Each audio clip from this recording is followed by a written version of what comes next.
So the time has come. My fourth student, David Green, just finished his 150 hours to complete his Phase 1 upgrade.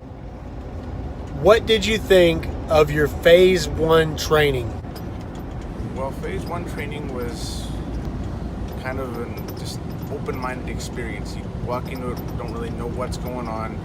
Your body's not used to sitting in a truck for 24 hours a day. So you really have to come in with an open mind, not knowing what to expect, and just roll with the punches, more or less. It's a good experience, but if you come in having an idea of what you want to do already and how you're gonna work it out, you're gonna end up failing it, because no day is the same. It's not gonna work out exactly the way you want it to. So you gotta come in with an open mind.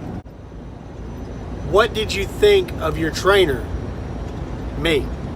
Well, I'm really glad you decided to trust me. You paid attention the first day and decided I could manage it on my own. So you pretty much went to sleep and let me do my own thing, which I appreciate. But you were always right there for me when I needed help. You were showed me how to run it as a business, and to work through some problems. And I really appreciate you. I'll always look up to you.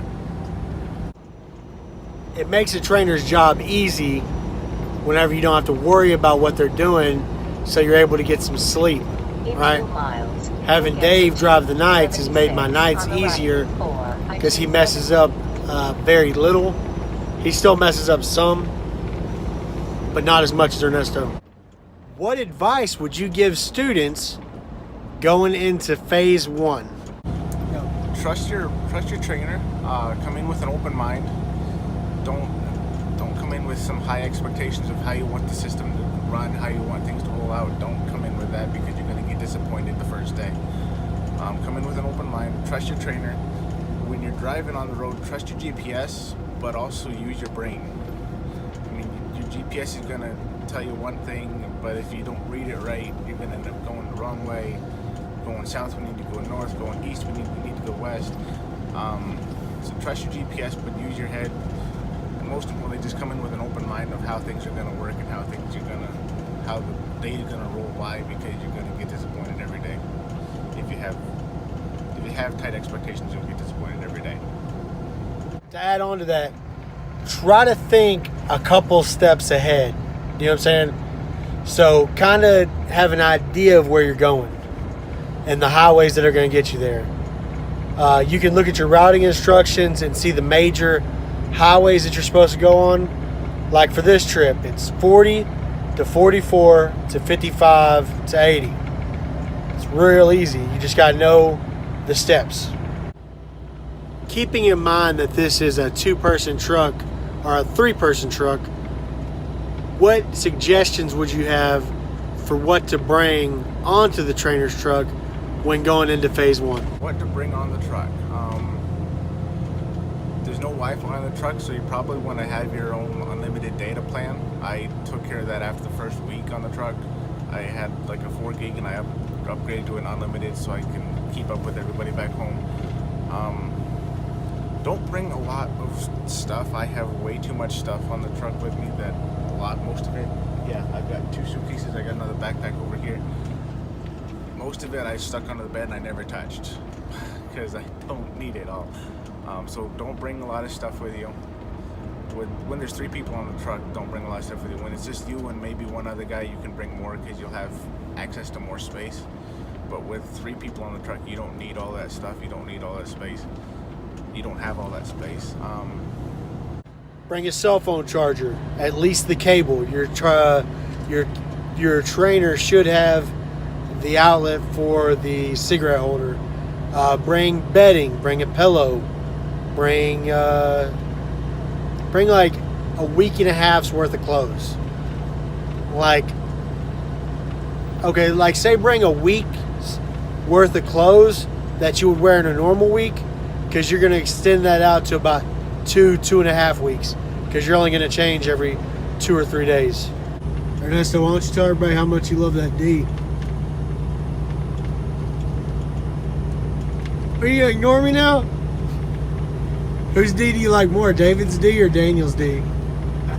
Or the other Daniel's D? I'm not dignifying that with a response. What are your goals for your CR England career and your trucking career? So start off with talking about what you expect to get out of CR England and then what the end goal is. With CR England, I hope to get some experience over the road, maybe 1 or 2 years. And then if I have the funds and the good credit, I want to buy my own truck and start my own owner-operator business. What kind of truck you want? I'm looking for either a Peterbilt or a Kenworth. I like the long nose bodies. I like the square bodies. Slope nose or straight nose? Straight nose. I like that square body. And I'm gonna get the manual restriction taken off my license as soon as I can because I really love manuals. I'd rather have a manual than automatic, but I'm stuck with what I got, so I'll take it for while I have it. Yeah, I just want to run my own business. I like the freedom of driving over the road with nobody directly over me. Yes, I've got somebody over me that's calling me and contacting me all the time, but nobody right there telling me, hey, this is what you need to do. I like the freedom of making my own small choice decisions. Yeah, I just want to be an over-the-road trucker. All right, last question. What is your favorite state to drive in? What is your least favorite state to drive in? My favorite state to drive in, I don't know if I have one yet. I can say I love the East Coast, partly because I was raised on the East Coast, and I like the hills, I like curves. But you haven't actually driven on the East Coast in a truck, though. In a truck, I've been through Pennsylvania, but that's just a taste of it. My least favorite state to drive in, that's easy, Kansas. Hate it. It's open. Would that have anything to do with it smelling like cow manure? That's on the list. You don't like it because it's boring? It's straight, plain. You're looking at the same tree for 3 hours and you haven't reached it yet. So what would you say the difference between Kansas and Nebraska is? Kansas and Nebraska. Nebraska has a few more hills, makes it a little more interesting. Kansas, there's nothing. I think your opinion of Kansas is affected by you mainly ever drove on U.S. highways. Like you haven't driven 70 straight through Kansas. I guess that's true. All I've done through Kansas is 283, and that's my least favorite. And you don't like Dodge City?